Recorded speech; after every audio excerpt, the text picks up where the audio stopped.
الحمد لله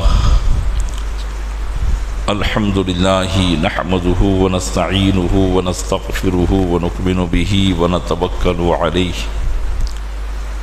ونعوذ بالله من شرور أنفسنا ومن سيئات أعمالنا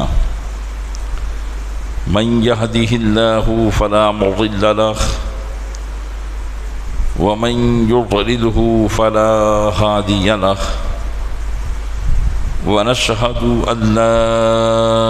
إله إلا الله وحده لا شريك له ونشهد أن سيدنا ومولانا محمدا عبده ورسوله أما بعد فأعوذ بالله من الشيطان الرجيم بسم الله الرحمن الرحيم وَيُعَلِّمُكُمْ مَا لَمْ تَكُونُوا تَعْلَمُونَ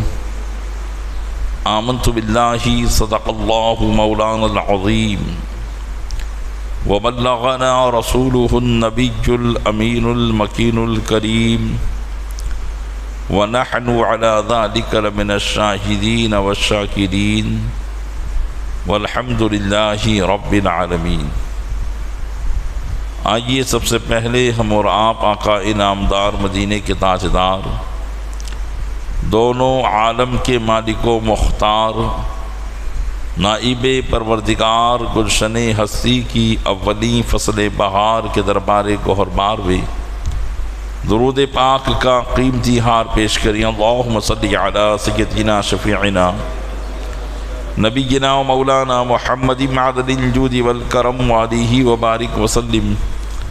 عقیدت و محبت کے ساتھ ایک مرتبہ اور پڑھ دیجیے، اللہم صلی علی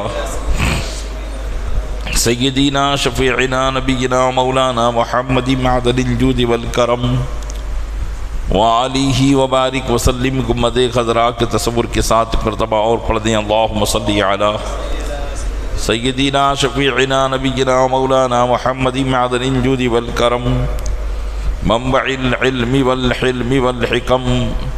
وآلہ واصحابہ وبارک وسلم صلاۃ و سلاما سرمدا دائما ابدا علیک یا رسول اللہ۔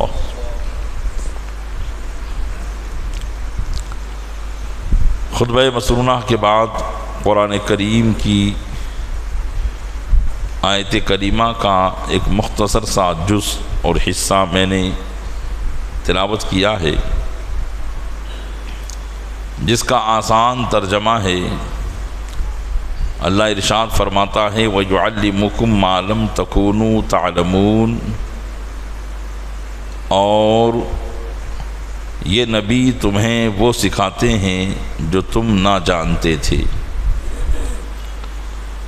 حضور اکرم صلی اللہ علیہ وسلم کی صفت معلم ہونا یہاں بتایا گیا کہ نبی کریم صلی اللہ علیہ وسلم اپنی امت کو علم دینے والے ہیں، اور حضور اپنی امت کو سب کچھ سکھاتے ہیں جو وہ جانتے نہیں تھے۔ ظاہری علم بھی آپ ہی سکھاتے ہیں اور باطنی علم بھی آپ ہی سکھاتے ہیں۔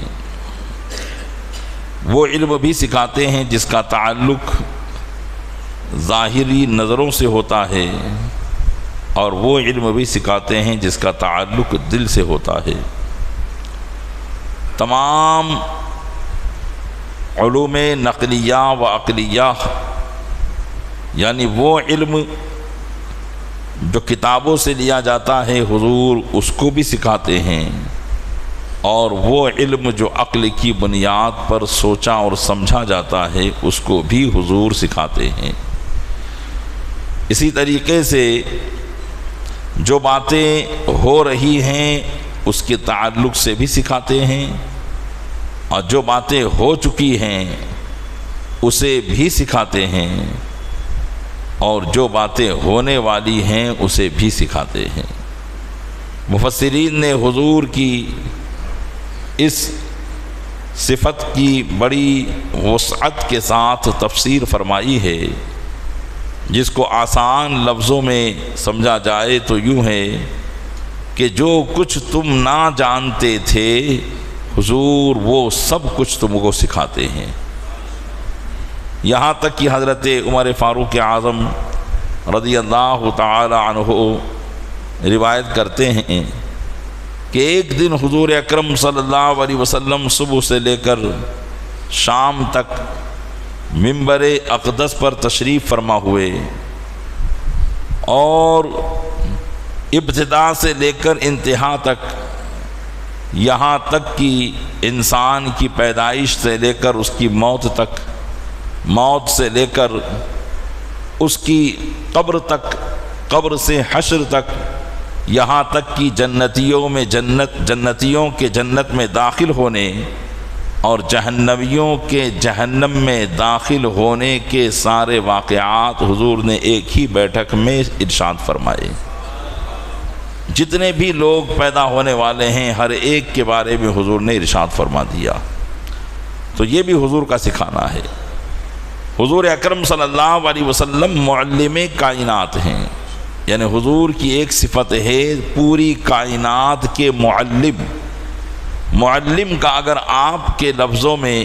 معنی کروں تو مطلب ہوگا ٹیچر، یعنی ساری کائنات کے آپ استاد ہیں، ساری کائنات کو علم آپ ہی کے در سے عطا کیا جاتا ہے۔ حضرت امام بصیری رحمۃ اللہ تعالی علیہ قصیدہ بردہ شریف میں ارشاد فرماتے ہیں، فاق النبیین فی خلق و فی خلق، فاق النبیین فی خلق و فی خلق ولم یدانوہ فی علم ولا کرمی، یعنی آپ یا رسول اللہ تمام نبیوں سے اپنی خلقت میں اور اپنے اخلاق میں سب سے بلند و بالا ہیں۔ آپ سب سے زیادہ حسین و جمیل بھی ہیں اور سب سے اچھے اخلاق والے بھی ہیں، اور آپ کے قریب نہ تو کوئی علم میں آپ کے قریب ہو سکا ہے اور نہ ہی آپ کی بخشش و سخاوت میں آپ کے کوئی قریب ہو سکا ہے۔ اللہ نے وہ علم میرے آقا صلی اللہ علیہ وسلم کو عطا فرمایا۔ پیارے اسلامی بھائیوں، نبی کریم صلی اللہ علیہ وسلم کائنات کے لیے معلم بن کر تشریف لائے، اور دنیا میں انسان کی کامیابی کے راز انہوں نے بتائے۔ براہ راست ڈائریکٹ حضور اکرم صلی اللہ علیہ وسلم کی بارگاہ کے جو تلامذہ ہیں، اسٹوڈنٹس ہیں، وہ صحابہ کرام علیہم الرضوان ہیں۔ صحابہ کرام علیہم الرضوان نے حضور سے وہ علوم لیے اور آگے تک پہنچائے، اور پھر ان سے تابعین نے لیے، ان سے تبع تابعین نے لیے، ان سے ائمہ مجتہدین نے لیے، اور ان سے اولیاء کاملین نے لیے۔ اسی وجہ سے حضور اکرم صلی اللہ علیہ وسلم نے اپنی امت کے علماء کو اپنا وارث قرار دیا، اس لیے کہ نبی کی وراثت علم ہوا کرتی ہے، اور وراثت کے سنبھالنے والوں کو وارثین کہا جاتا ہے۔ جیسے باپ دادا کی مرنے کے بعد باپ دادا کی دولت کو سنبھالنے والے کو وارثین کہتے ہیں، کہ اگر اس کے باپ دادا مر چکے ہیں تو کیا ہوا، اس کے وارث تو زندہ ہیں جو اس کی مال و دولت کو سنبھالیں گے۔ تو اسی طریقے سے اللہ کے محبوب صلی اللہ علیہ وسلم نے ارشاد فرمایا کہ میرے وارثین جو ہیں وہ علماء ہیں۔ ارشاد فرمایا العلماء ورثۃ الانبیاء، علماء انبیاء کے وارثین ہوتے ہیں، اور نبی جو چھوڑ کر جاتے ہیں اگر وہ دنیاوی مال ہے تو وہ صدقہ ہوتا ہے، اور نبی کا اصل ترکہ جو ہوا کرتا ہے وہ علم ہوا کرتا ہے۔ تو حضور اکرم صلی اللہ تعالی علیہ وسلم نے صحابہ کرام کو اپنی وراثت علم کا حامل بنایا، اور پھر یہ وراثت علم صحابہ سے لے کر ہم تک پہنچی، اور ہر دور میں اس وراثت علم کے علم بردار کھڑے رہے، جنہوں نے حضور اکرم صلی اللہ علیہ وسلم کے علم سے حصہ پایا، اور پھر جس طرف بھی نکل گئے انہوں نے ان انسانوں کو جو راہ راست سے بہکے ہوئے تھے سیدھی راہ پر لا کر انہیں حضور اکرم صلی اللہ علیہ وسلم کے علم سے حصہ عطا فرمایا ہے۔ ہم بزرگان دین کو عموماً ان کی کرامتوں سے جانتے ہیں کہ بھائی فلاں بزرگ ہیں تو ان کی شان و شوکت ہم جانتے ہیں کہ ہاں انہوں نے یہ کرامت دکھائی تھی، اس لیے وہ بہت بڑے مرتبے والے ہیں۔ جبکہ یاد رکھیے کرامتوں سے کسی کے مرتبے میں اضافہ نہیں ہوتا، یہ اور بات ہے کہ مراتب کی وجہ سے کرامت ملا کرتی ہے، کہ جس کا اللہ کی بارگاہ میں جتنا بڑا مرتبہ ہوتا ہے اللہ تبارک و تعالی اس کے دست مبارک پر اتنی ہی کرامتوں کا ظہور فرماتا ہے۔ جیسے حضور غوث پاک رضی اللہ تعالیٰ عنہ کا مرتبہ تمام اولیاء کرام میں سب سے بڑا ہے، تو لوگ کہتے تھے کہ چلتے پھرتے حضور غوث پاک کے دست مبارک سے کرامت کا ظہور ہوتا تھا، لیکن کرامتوں کے ظہور کی وجہ سے حضور غوث پاک کا مرتبہ بلند نہ تھا، بلکہ ان کا مرتبہ جو بلند تھا وہ علم کی وجہ سے بلند تھا۔ تو پتہ چلا کہ بزرگوں کے پاس جتنا علم ہوتا ہے اللہ تبارک و تعالیٰ اس علم کی وجہ سے ان کے مرتبوں کو بلند فرما دیتا ہے۔ حضور غوث پاک رضی اللہ تعالیٰ عنہ فرماتے ہیں درست العلم حتی صرت خطبہ ونلت السعد من مولا الموالی، کہ میں نے علم حاصل کیا، اتنا علم حاصل کیا کہ علم حاصل کرتے کرتے میں قطبیت کے منصب پر فائز ہو گیا۔ قطبیت یہ اولیاء کرام کا ایک مرتبہ ہے، اولیاء کی ایک پوسٹ ہے، مقام ہے۔ آپ کہتے ہیں کہ میں علم کے ذریعے اس مقام پر فائز ہو گیا، اور میں نے بہت سی سعادتیں، نیک بختیاں اپنے رب عز و جل کے دربار سے علم کی وجہ سے پائی۔ تو پتہ چلا کہ کرامتوں کی وجہ سے کسی کا مرتبہ بلند نہیں ہوتا ہے، بلکہ علم کی وجہ سے مرتبہ بلند ہوا کرتا ہے۔ جس کے پاس رسول اکرم صلی اللہ علیہ وسلم کی وراثت کا جتنا حصہ ہوتا ہے اللہ عز و جل اس حصے کی وجہ سے اسے اتنا ہی بڑا مرتبہ عطا فرما دیتا ہے۔ تو اب ہمارا جو ایک نظریہ ہے کہ ہم کسی کو بڑا پیر، کسی کو بڑا ولی اس وقت مانتے ہیں کہ جب تک اس سے کرامت کا ظہور نہ ہو، تو پتہ چلا کہ کرامت کسی ولی کے بڑا بنانے میں کوئی دخل نہیں رکھتی، دخل ہے تو وہ علم کا دخل ہے۔ اور جتنے بھی بزرگان دین ہوتے ہیں، اللہ کے ولی ہوتے ہیں، وہ علم شریعت اور علم طریقت کے عالم ہوا کرتے ہیں۔ کوئی جاہل اللہ کا ولی نہیں ہو سکتا۔ اگر کوئی یہ کہے کہ میں اللہ کا ولی ہوں اور اسے علم کا، اس کی معلومات علم کا عین بھی نہیں ہے، تو پھر ایسا شخص جھوٹا ہے۔ جو شریعت مطہرہ کے مسائل سے واقف نہ ہو، ایسا عالم، ایسا جو ہے جاہل آدمی کبھی بھی اللہ کا ولی نہیں بن سکتا ہے۔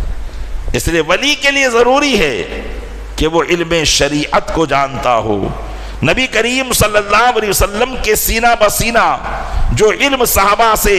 اولیاء تک پہنچا، اس علم کا وہ حامل ہو، اسے ہی اللہ کا ولی کہا جاتا ہے۔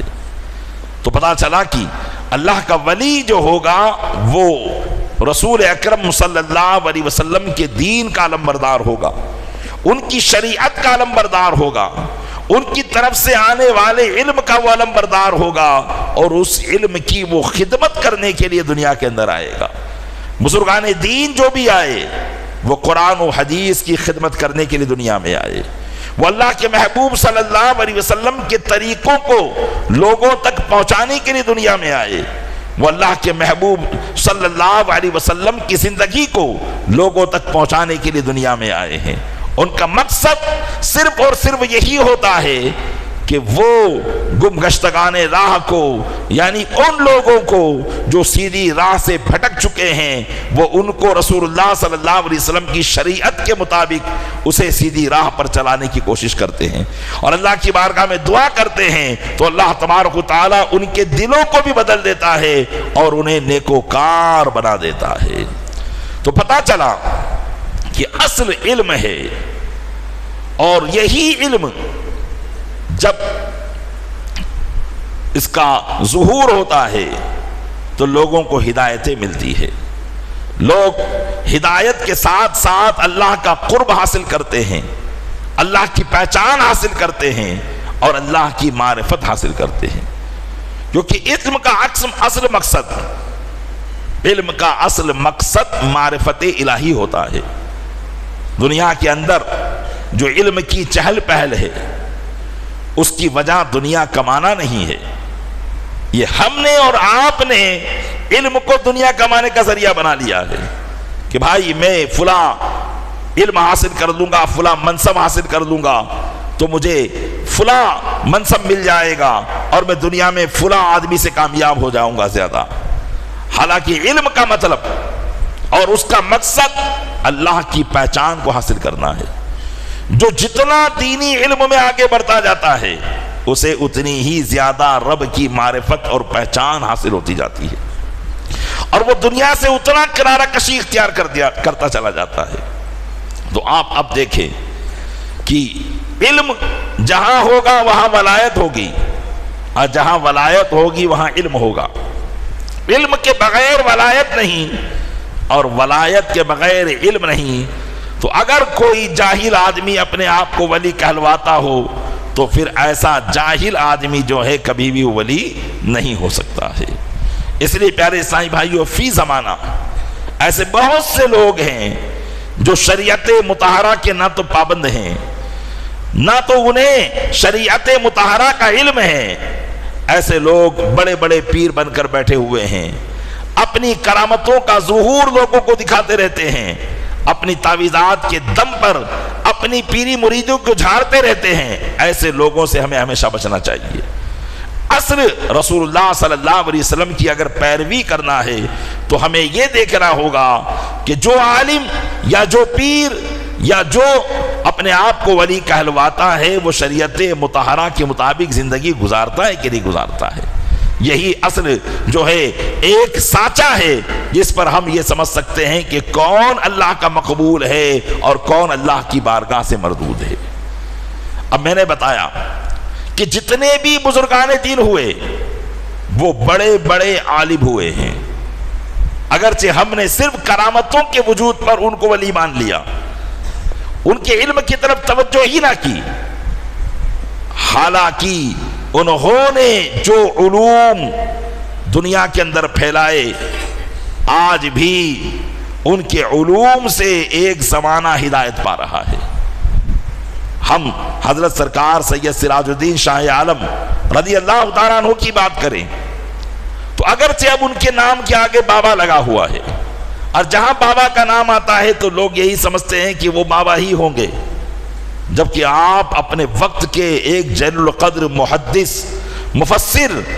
اور ایک بہت بڑے عالم دین تھے، اور ایسے عالم تھے کہ بڑے بڑے علماء آپ کی بارگاہ میں علم کو حاصل کرنے کے لیے آیا کرتے تھے۔ اللہ تبارک و تعالیٰ نے حضرت سرکار سید سراج الدین شاہ عالم محبوب باری رضی اللہ تعالیٰ عنہ کو ایسا قوت حافظہ اور یاد دہانی کی ایسی طاقت عطا فرمائی تھی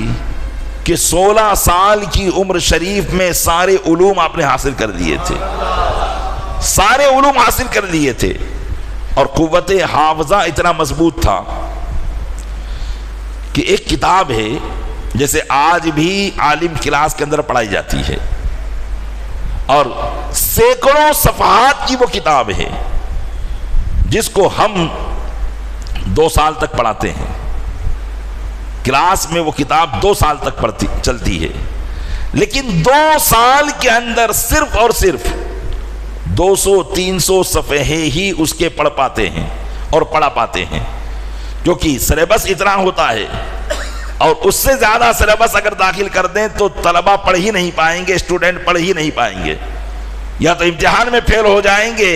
یا پھر کہہ دیں گے کہ حضرت یہ تو بہت زیادہ اس کا سلیبس ہو گیا، نصاب ہو گیا، اب اتنی تو ہم نہیں پڑھ سکتے۔ تو 200-250 صفحے بمشکل تمام 2 سے 2.5 سال کے اندر ہم لوگ اس کو پڑھا پاتے ہیں۔ وہ کتاب جو کئی 100 صفحات پر مشتمل ہے، حضرت سرکار شاہ عالم رحمۃ اللہ تعالی علیہ نے اپنے استاذ کے پاس صرف اور صرف 4 دن میں اس کتاب کو ختم کیا تھا۔ اللہ تعالیٰ نے ایسا قوت حافظہ عطا فرمایا۔ اور آپ دیکھیں کہ اگر سرسری طور پر، جلد بازی کے طور پر کوئی چیز پڑھی جاتی ہے تو بہت مشکل ہوگا کہ آپ اس کے مضمون کو یاد رکھ سکیں۔ ادھر پڑھا ادھر بھول گئے۔ امتحان کے اندر اگر طلبہ کسی سبجیکٹ کو جلدی پڑھ دے تو پھر وہ یاد نہیں رکھ پاتے، اس لیے اس کو یاد رکھنے کے لیے ایک ایک صفحہ، ایک ایک پیج کو سمجھ کر پڑھنا پڑتا ہے، اور اس میں وقت لگے گا۔ تیاری امتحان کی جو کرتے ہیں وہ جانتے ہوں گے کہ کسی بھی سبجیکٹ کی تیاری کرنے کے لیے اسے کتنا وقت لگتا ہے۔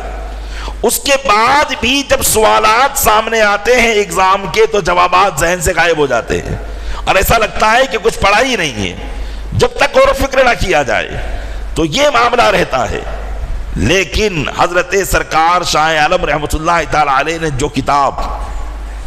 4 دن کے اندر پڑھی تھی، اور وہ بھی صرف 200-250 صفحے نہیں، سینکڑوں صفحے پر مشتمل وہ کتاب ہے جس کو آپ نے 4 دن میں پڑھا تھا۔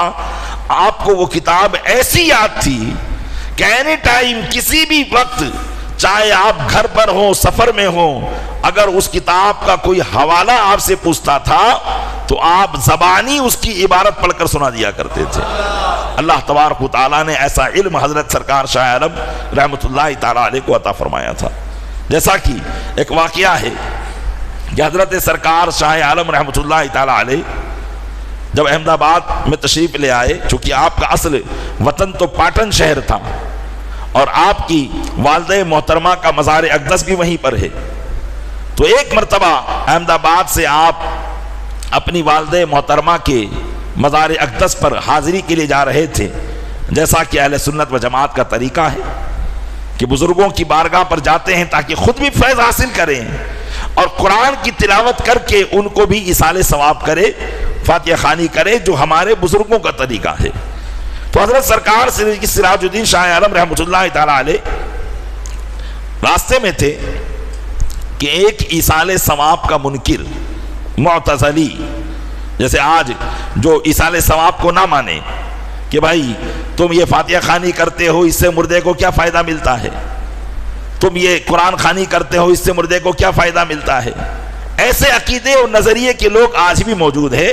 جنہیں تبلیغی جماعت والا کہا جاتا ہے کہ اگر ان کا کوئی انتقال کر جائے تو نہ یہ زیارت کریں، نہ کوئی قرآن خوانی کرے، نہ کوئی ایصال ثواب کرے، اور ان کا یہ نظریہ ہے کہ اگر کوئی مرنے والا مر گیا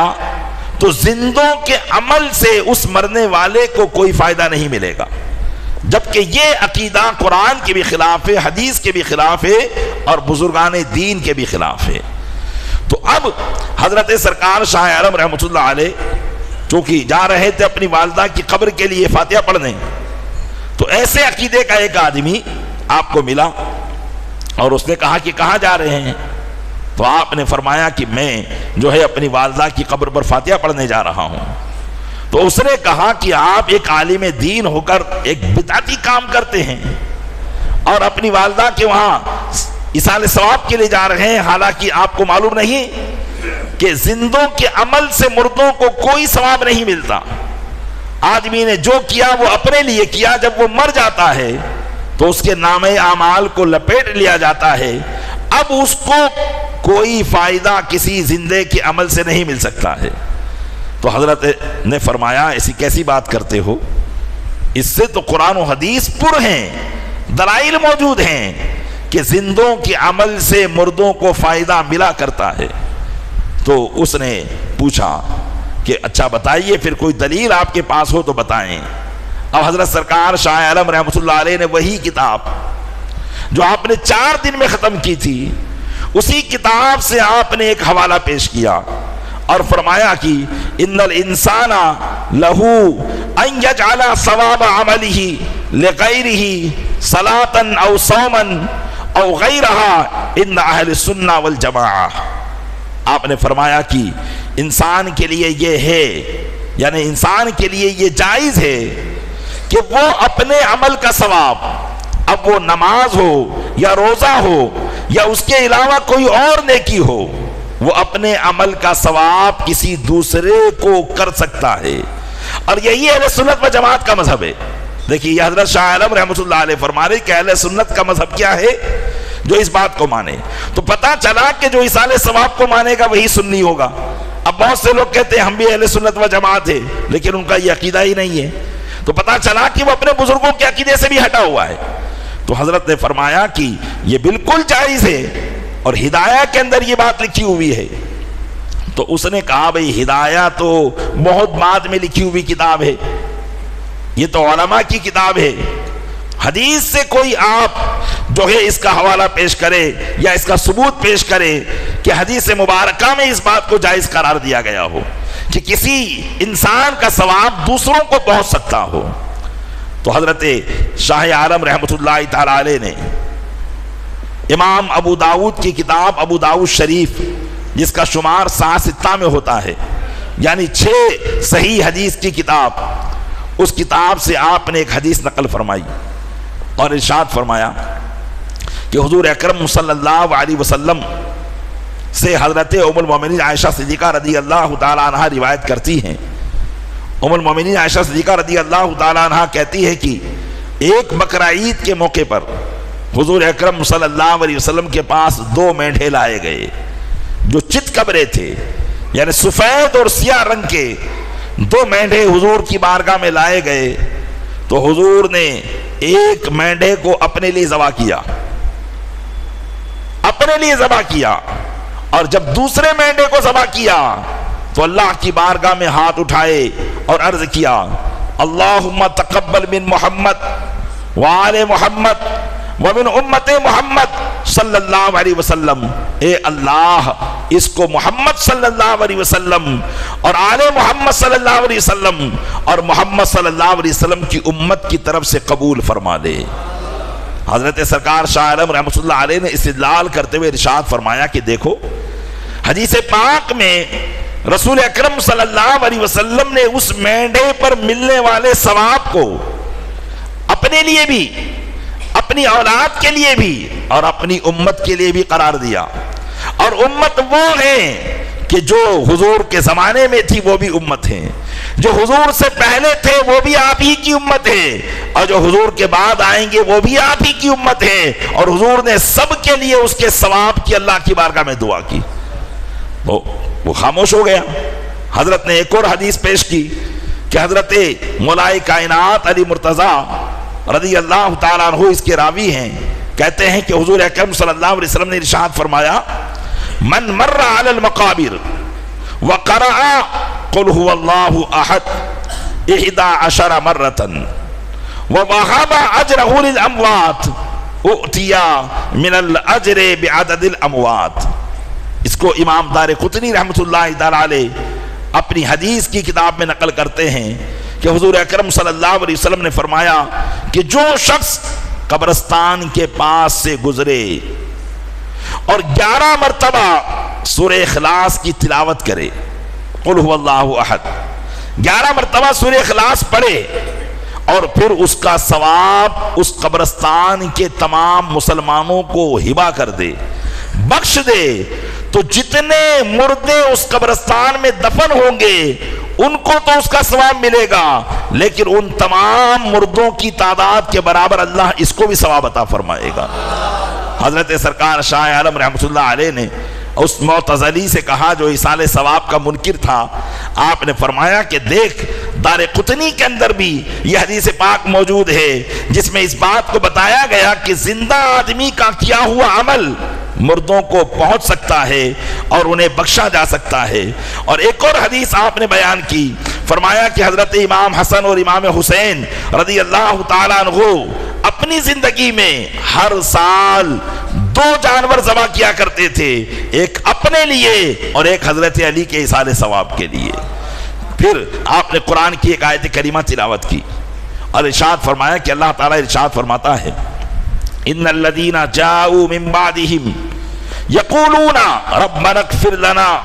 ولاخواننا الذین سبقونا بالایمان۔ اللہ کے محبوب صلی اللہ علیہ وسلم پر نازل ہونے والی کتاب قرآن مجید کا حوالہ دیتے ہوئے آپ نے ارشاد فرمایا کہ اللہ ارشاد فرماتا ہے اور وہ لوگ جو ان کے بعد آئے کہتے ہیں اے ہمارے رب ہماری مغفرت فرما اور ہمارے ان بھائیوں کی مغفرت فرما جو ایمان میں ہم سے پہلے ہو کر گزر گئے۔ یہاں حضرت سرکار شاہ عالم نے اس آیت کریمہ سے استدلال کیا کہ یہاں دیکھیے اللہ تبارک و تعالیٰ ارشاد فرماتا ہے کہ جو لوگ ان کے بعد آئے، یعنی یہاں امت محمد صلی اللہ علیہ وسلم میں ان لوگوں کی تعریف کی گئی کہ جو بعد میں آنے والے مسلمان ہیں، اور بعد میں آنے والے مسلمان اپنے سے پہلے والے مسلمانوں کے لیے دعا کریں گے اور عرض کریں گے کہ اے مولا ہماری بھی بخشش فرما دے اور جو ہم سے پہلے ایمان والے تھے ان کی بھی بخشش فرما دے۔ تو پتا چلا کہ زندوں کی طرف سے مانگے جانے والی دعا یہ مردوں کے لیے کام آیا کرتی ہے۔ سرکار شاہ عالم رحمۃ اللہ تعالی علیہ نے جب اپنے علم کی بنیاد پر یہ حدیث کے اور قرآن کے فرامین اس کے سامنے پیش کیے تو وہ بالکل ہکا بکا رہ گیا اور خاموش ہو گیا۔ آپ کیا سمجھے؟ سرکار شاہ عالم رحمۃ اللہ تعالی علیہ اگر چاہتے تو اللہ نے ان کو وہ قوت بھی عطا فرما رکھی تھی کہ ایک نظر ڈال کر بھی اس کے دل کی دنیا کو بدلا جا سکتا تھا، لیکن جہاں علم کا مقام ہوتا ہے وہاں علم بتانا ہوتا ہے، نظر نہیں ڈالی جاتی ہے۔ اس لیے پیارے اسلامی بھائیوں غور کرنے کا مقام یہ ہے کہ آج جتنے بھی جاتے ہیں سرکار شاہ عالم رحمۃ اللہ علیہ کے آستانے پر یہی کہتے ہیں بس ایک نظر ڈال دو۔ اب نظر کس بات کی؟ نظر اس بات کی کہ وہ نظر ڈال دو کہ میں بہت مالدار ہو جاؤں، وہ نظر ڈال دو کہ میرا کاروبار اچھا چل جائے، وہ نظر ڈال دو کہ میری بیوی اچھی ہو جائے، وہ نظر ڈال دو کہ یہ بیمار شفا یاب ہو جائے۔ ہم چلیے یہ چیزیں بھی ان کی بارگاہ سے حاصل کر سکتے ہیں۔ اللہ تبارک و تعالیٰ نے انہیں ایک قسم کا اختیار عطا کیا ہے۔ بزرگوں کی دعا میں جو ہے اللہ تعالیٰ نے قبولیت کے معاملات رکھے ہیں کہ وہ اپنے ماننے والوں کے لیے اللہ کی بارگاہ میں، اپنے محبت کرنے والوں کے لیے اللہ کی بارگاہ میں دعا کر دیں گے اور ان کی دعائیں اللہ کی بارگاہ میں مستجاب ہوتی ہیں، لہٰذا ضرور ہماری دعائیں ان کے صدقے میں قبول ہوگی اور یہ ساری چیزیں مل جائے گی۔ لیکن ہم نے ان کے اصل مقصد کی طرف توجہ ہی نہیں کی۔ ان کا اصل مقصد تھا ورثۃ العلماء ورثۃ الانبیاء، کہ علماء انبیاء کے وارث ہوتے ہیں اور اس وراثت کو لوگوں تک پہنچاتے ہیں۔ ہم میں سے کتنے ہوں گے جو ان کی بارگاہ میں جا کر علم کی دعا مانگتے ہوں گے، شریعت پر چلنے کی دعا مانگتے ہوں گے، اللہ کے محبوب کی اتباع کی دعا مانگتے ہوں گے، نبی کریم صلی اللہ علیہ وسلم کی سنت پر عمل کرنے کی دعا مانگتے ہوں گے۔ شاید ہم میں سے بہت کم تعداد ایسی ہوگی جو اپنے ایمان کی سلامتی کی دعا حضرت سرکار شاہ عالم رحمۃ اللہ تعالی علیہ کے روزہ اقدس پر مانگتے ہوں گے۔ ہر ایک کا مانگنا بس یہی ہے۔ تو اب ان کی بارگاہ سے جو مانگا جائے گا ملے گا۔ تو پیارے اسلامی بھائیوں یہ یقیناً ہماری کوتاہی ہے، اور آج اسی وجہ سے کہ ایسے بزرگان دین جو علم کے حاملین تھے، حضور کے وارثین تھے، آج ان کی بارگاہ سے علم کا فیضان ہم لوگوں نے ختم کر دیا ہے، کیونکہ ہم علم کا فیضان لے ہی نہیں رہے ہیں۔ وہاں جہالت بھری ہوئی ہے، وہاں میلے ٹھیلوں کے جو ہی آبادیاں ہیں۔ ابھی آپ عرس آئے گا دیکھیے گا کہ گانے بجانے ہر طرف سے آوازیں، اس کو کوئی روکنے والا تک نہیں ہے کہ سرکار کی مناسبت سے کوئی تو ایسا مسلمان ہو جس کے دل میں یہ جو ہے ایک وہ ہو کہ سرکار کا یہ عرس پاک ہے، جس دن اللہ کی بارگاہ میں ان کی روح پاک پہنچی تھی، وصال الہی ان کو ہوا تھا، اس مبارک اور مقدس موقع پر لوگ گانے بجا رہے ہوں، لوگوں کے ایمان کو برباد کر رہے ہوں، گناہ کی طرف لوگوں کو کھینچ رہے ہو، کسی مسلمان کے اندر یہ روح نہیں جاگتی کہ وہ اس خرافات کو وہاں بند کرانے کی کوشش کرے، بلکہ لوگ جو آس پاس کے مسلمان ہیں جن کی دکانیں ہیں، ایسے لوگوں سے پیسہ ہڑپ کرنے کی کوشش کرتے رہتے ہیں کہ بس ہمیں پیسہ مل جائے، اب چاہے کوئی کتنا ہی گناہ کا کام کرتا ہو ہمیں اس سے کوئی مطلب نہیں ہے۔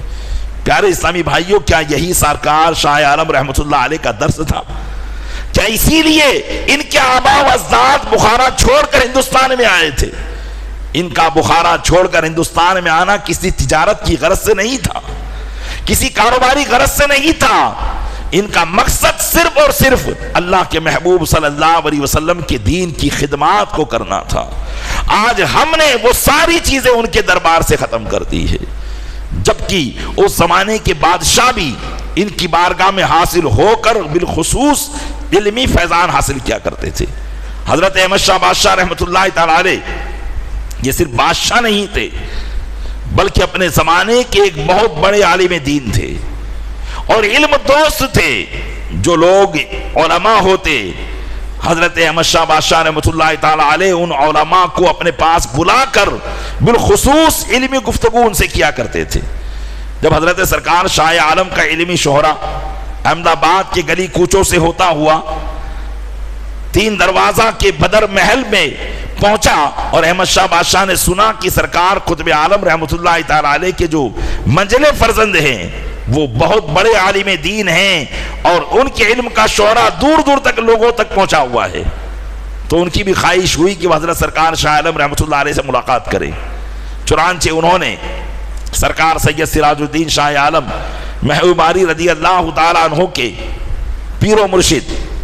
حضرت سید احمد کھٹو رحمۃ اللہ تعالیٰ علیہ، شیخ احمد کھٹو رحمۃ اللہ تعالیٰ علیہ کو جو ہے عرض کیا کہ حضور اگر آپ کے یہ مرید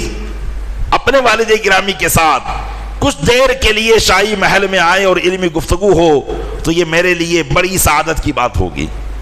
حضرت شیخ احمد کھٹو رحمۃ اللہ تعالیٰ علیہ آپ کے والد گرامی حضرت سیدنا برہان الدین قطب عالم رضی اللہ تعالیٰ عنہ کے پاس آئے اور ان سے احمد شاہ بادشاہ کی خواہش کا اظہار کیا، تو حضرت قطب عالم نے ارشاد فرمایا کہ میرے مجلے شہزادے حضرت سراج الدین یقیناً وہ میرے اطاعت گزار ہیں، لیکن میں بھی ان کی رضا پر مامور ہوں، اگر ان کی خوشی ہوگی تو وہ ضرور میری بات اگر ان کی خوشی ہوگی تو یہی میری خوشی ہوگی، اور اگر انہوں نے منع کیا تو پھر میں ان کو مجبور نہیں کر سکتا ہوں۔ چنانچہ دونوں بزرگوں کو حضرت سے یہ حسن ظن تو تھا کہ ایک پیر صاحب ایک والد گرامی ہیں، سرکار شاہ عالم دونوں کی بات کیسے ٹال سکتے ہیں۔ دونوں بزرگ حضرت کی پاس آئے اور احمد شاہ بادشاہ کی خواہش کو اظہار کیا، تو حضرت نے فرمایا کہ آپ جیسے بزرگوں کی بات کو میں کیسے ٹال سکتا ہوں، اور یہی ایک بڑے عالم کی پہچان ہوتی ہے کہ اللہ تعالیٰ اسے چاہے کتنا ہی بڑا مرتبہ عطا فرمائے لیکن اپنے بزرگوں کے سامنے وہ جھکا ہوا ہی رہتا ہے۔ چنانچہ دونوں بزرگوں نے حضرت سرکار شاہ عالم کا ہاتھ تھاما اور احمد شاہ بادشاہ کے دربار میں پہنچے۔ احمد شاہ بادشاہ کو جب پتا چلا تو پیدل 3 دروازے تک ان کے استقبال کے لیے آئے اور 3 دروازے سے اپنے محل میں لے گئے اور اپنے جو ہے خادموں سے کہا کہ محل تخت شاہی کو ہٹا لیا جائے اور یہاں توشاک بچھا دیا جائے، اسی پر بیٹھ کر علمی گفتگو ہوگی۔ چنانچہ حضرت شاہ عالم ایک طرف اور دونوں بزرگ ایک طرف اور حضرت احمد شاہ بادشاہ رحمۃ اللہ علیہ بھی تشریف فرما تھے اور علم پر گفتگو شروع ہوئی۔ حضرت احمد شاہ بادشاہ رحمۃ اللہ علیہ نے ایک سوال کیا کہ میں تینوں علماء کی طرف مخاطب ہوں۔ اللہ تبارک و تعالیٰ نے اپنے محبوب کے سفر معراج کو بیان کیا ہے، اور سفر معراج میں اللہ نے یوں ارشاد فرمایا، سبحان الذی اسری بعبدہ لیلا من المسجد الحرام الی المسجد الاقصی، پاک ہے وہ ذات جس نے اپنے بندے کو راتوں رات مسجد حرام سے مسجد اقصی تک کی سیر کرائی۔ تو حضرت احمد شاہ بادشاہ رحمۃ اللہ علیہ نے فرمایا کہ یہاں پر رسول اللہ صلی اللہ علیہ وسلم کی تعریف بیان کی جا رہی ہے۔ رات کے تھوڑے سے حصے میں مکہ مکرمہ سے جا کر ملک شام میں مسجد اقصی جانا اور واپس آ جانا، یہ حضور کے سفر کی تعریف کروائی جا رہی ہے۔ اور جب کوئی کسی کے سفر کی تعریف کرتا ہے تو اس کے اعلیٰ نام کو لیتا ہے. جیسے ہم کہتے ہیں کہ ہمارے حضور نور مجسم فخر آدم و بنی آدم، تو اللہ کے محبوب صلی اللہ علیہ وسلم کی جو صفتیں تھی ان میں ایک صفت حضور کی رسول بھی ہے، حبیب بھی ہے. بجائے بے عبدی ہی کے اگر یہاں یہ کہا جاتا سبحان الذی اسرا بے رسول ہی، اللہ نے اپنے رسول کو راتوں رات سیر کرائی، اپنے حبیب کو سیر کرائی. اتنے بڑے بڑے مرتبے پر دلالت کرنے والے الفاظ اللہ عز و جل نے ترک فرمائے اور فرمایا بے عبدی ہی، اپنے بندے کو سیر کروائی. جبکہ عبد تو سبھی ہے، ہم بھی بندے ہیں، حضور بھی بندے ہیں، لیکن یہاں فرمایا جا رہا ہے کہ اپنے بندے کو. تو اللہ تعالیٰ نے اپنے محبوب کے سفر معراج کے لیے اس لفظ کا انتخاب کیوں فرمایا؟ جبکہ وہ ہے کہ جو چاہتا ہے وہی کرتا ہے، اس کے ارادے پر کسی کا ارادہ غالب نہیں آ سکتا. البتہ بندے اس کی حکمتوں کو تلاش کر سکتے ہیں اپنی عقل کے مطابق. تو یہاں یہ ہے کہ اللہ عز و جل پر تو کوئی اعتراض نہیں ہے، لیکن حکمت کیا ہے کہ رسول چھوڑ کر، حبیب چھوڑ کر یہاں اپنے محبوب کی عبدیت کو بیان کیا ہے. تو سرکار قطب عالم رحمۃ اللہ علیہ نے حضرت شیخ احمد کھٹو سے فرمایا کہ اس کا جواب آپ ارشاد فرمائیں.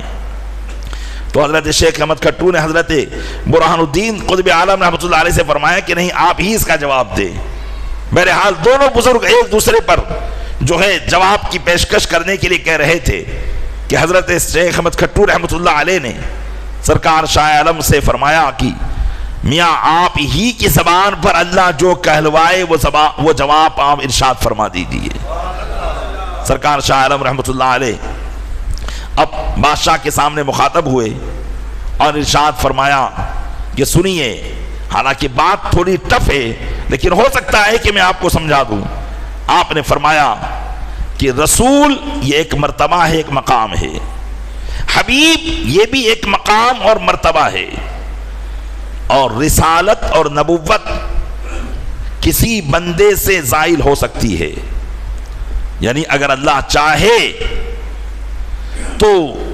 اس نے، جیسے مثال کے طور پر کسی ولی کو اس نے ولی بنایا تو ولی بنا کر اس کی ولایت کو چھین سکتا ہے، ولی بنا کر اس کی ولایت کو چھین سکتا ہے، اور یہ ممکن ہے.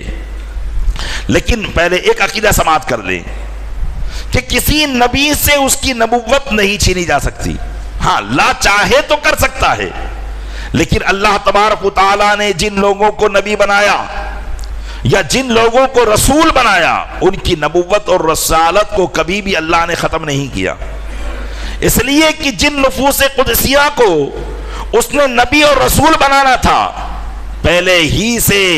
چن لیا تھا کہ یہی نبی اور رسول ہوں گے، اور یہ وہ ہوں گے کہ جو ہر وقت گناہوں سے معصوم ہوں گے، جن سے گناہ ہونا امپوسیبل اور محال ہو جائے گا. تو وہ گناہ کر ہی نہیں سکیں گے، کیونکہ نبوت اور رسالت یہ ایک ایسا مقام ہے کہ جب بندہ اس مقام پر پہنچ جاتا ہے تو اس کے لیے گناہ امپوسیبل ہو جاتے ہیں، محال ہو جاتے ہیں.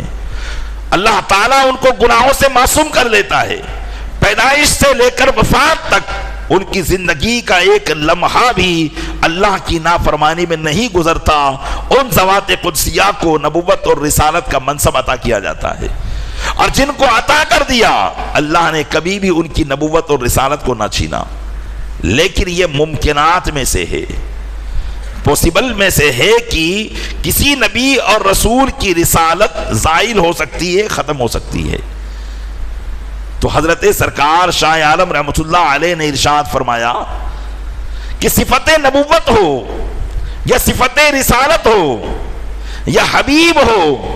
یا جو بھی حضور کی صفت ہیں، یہ وہ صفت ہیں جو کبھی ختم ہو سکتی ہے، جو کبھی ختم ہو سکتی ہے. لیکن صفت عبدیت یعنی اللہ کا بندہ ہونا یہ ایک ایسی صفت ہے جو کبھی ختم نہیں ہو سکتی. بھائی ایک انسان جس کو اللہ نے پیدا کیا وہ کبھی بھی اللہ کے بندہ ہونے سے نکل نہیں سکتا ہے. بھائی جیسے مثال کے طور پر ایک عالم ہے، اللہ کا بندہ بھی ہے اور عالم بھی ہے. اگر اس سے علم ختم ہو جائے تب بھی وہ اللہ کا بندہ تو رہے گا. اگر اس سے علم ختم ہو جائے تب بھی وہ اللہ کا بندہ رہے گا. جیسے مثال کے طور پر ایک اور مثال لیجئے کہ کوئی مسلمان ہے، معاذ اللہ رب العالمین، نعوذ باللہ من ذالک، اگر وہ مسلمان کافر ہو جائے تب بھی اللہ کا بندہ رہے گا. تو بلا تمثیل اس بات کو سمجھیے، حضرت سرکار شاہ عالم نے فرمایا کہ اللہ نے اپنے محبوب کی ایسی صفت کا ذکر یہاں پر کیا ہے جو صفت کبھی ختم نہیں ہو سکتی ہے، جو صفت ہمیشہ رہے گی. اس لیے اس نے کہا سبحان الذی اسری بعبدہ، پاک ہے وہ ذات جس نے اپنے بندے کو سیر کرائی. اور فرمایا کہ یہاں کہا کہ عبدہ، اپنے بندے کو سیر فرمائی. ہر بندہ کہتا ہے کہ میں رب کا بندہ ہوں، ہر ایک کہتا ہے کہ میں اس کا بندہ ہوں، لیکن کمال یہ ہے کہ رب کہے کہ یہ ہمارا بندہ ہے. اور اللہ نے اپنے محبوب کو اپنی طرف منسوب کیا اور فرمایا کہ محبوب ساری دنیا کہتی ہے کہ میں تیرا بندہ ہوں، لیکن کمال یہ ہے کہ تیرا رب کہتا ہے کہ تو میرا بندہ ہے. تو فرمایا سبحان الذی اسری بعبدہ. تمام لوگ اس سوال کے جواب کو سن کر بالکل ہکے بکے رہ گئے کہ واقعی اللہ تعالیٰ نے ان کی زبان پر جو جواب جاری کیا وہ واقعی قابل ستائش اور قابل تعریف ہے. تو پیارے اسلامی بھائیوں، یہ حضرت سرکار شاہ عالم کے علم کی ایک جھلک میں نے آپ کو بتائی ہے، ایک جھلک آپ کو بتائی ہے. جبکہ ہم اور آپ میں سے اکثریت وہ ہیں جو علم کو جانتے ہی نہیں ہیں کہ علم کیا چیز ہے. لیکن میرا بتانے کا مقصد یہ ہے کہ ہم اور آپ سوچیں، غور کریں کہ ان کا مقصد کیا تھا اور ہم نے ان کے عرس کو کیا مقصد کے لیے بنا دیا ہے، کس مقصد کا حامل ہم نے بنا دیا ہے. آج علم کی کوئی بات آپ کو وہاں نظر آتی ہے تو بتائیے. آج قرآن کی تلاوت چل رہی ہوتی ہے وہاں پر اور لوگ ناچ گانے میں لگے ہوئے ہیں، میلے ٹھیلوں میں لگے ہوئے ہیں، بات چیت میں لگے ہوئے ہیں. کیا یہی علم ہے؟ آج سرکار شاہ عالم رحمت اللہ تعالی علیہ کا سندر مبارک ہے، وصال مبارک ہے، اور وہاں پر نہ جانے کتنی نافرمانیاں اللہ کی جا رہی ہوتی ہے،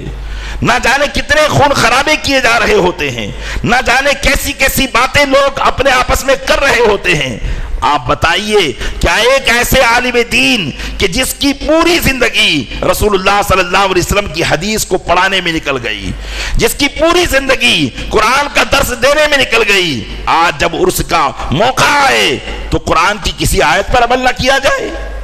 حدیث کی کسی بات پر عمل نہ کیا جائے. لوگ وہاں گناہوں کے جو ہے ٹھیلے بنا لیں، ٹھکانے بنا لیں اور گناہ کرنے کے لیے وہاں جائے اور گناہ کو کوئی روکنے کے لیے تیار نہ ہو. ہر ایک آدمی اپنی اپنی جیب بھرنے کی فکر میں لگا ہو، لیکن سرکار شاہ عالم رحمت اللہ علیہ کے مزار پاک کے تقدس کو جو پامال کیا جا رہا ہے اس کے خلاف کوئی آواز اٹھانے کے لیے تیار نہ ہو. تو آپ بتائیں کہ آپ کیسے حضرت شاہ عالم سے محبت کرنے والے ہیں؟ حقیقی محبت کرنے والا ان سے وہ ہے جو ان کے مقصد کو پائے تکمیل تک پہنچائے. جس مقصد کے لیے انہوں نے زندگی گزاری اس مقصد کو نکھار کر سامنے لائے، ان کے آستانے کو رشک جنت بنائے اور ایسا آستانہ کر دے کہ وہاں سے علم دین کی دولت کو لٹایا جا رہا ہو، وہاں سے لوگ علماء بن رہے ہوں، قرآن کی تلاوتیں وہاں سے کی جا رہی ہو اور لوگ حفاظ اور علماء بن کر جو سرکار شاہ عالم کا مقصد تھا اسی مقصد کے تحت وہاں سے لوگ فارغ ہو کر جا کر پوری دنیا کے اندر اللہ کے محبوب کے دین کی خدمات کر رہے ہوں. یہ ہے حضرت شاہ عالم رحمت اللہ علیہ کی زندگی کا اصل مقصد، اور یہی ان کے اعراض کا مقصد ہوا کرتا تھا، عرسوں کا مقصد ہوا کرتا تھا. لیکن ہم نے شیطان اور نفس کے خلاف، شیطان اور نفس کے ورگلانے میں آ کر ان ساری چیزوں کو پس پشت ڈال دیا ہے اور اپنی خواہشات نفس جو چاہتی ہے اس کام کو ہم کرنے میں لگے ہوئے ہیں. اللہ تعالی ہم سب کو اس کی توفیق عطا فرمائے کہ ہم سرکار شاہ عالم رحمت اللہ علیہ کا وہ عرس منائیں جس سے آپ کی روح مبارک بھی خوش ہو اور اللہ تبارک و تعالی ہمیں بھی ان کے نقش قدم پر چلنے کی توفیق عطا فرمائے. آمین.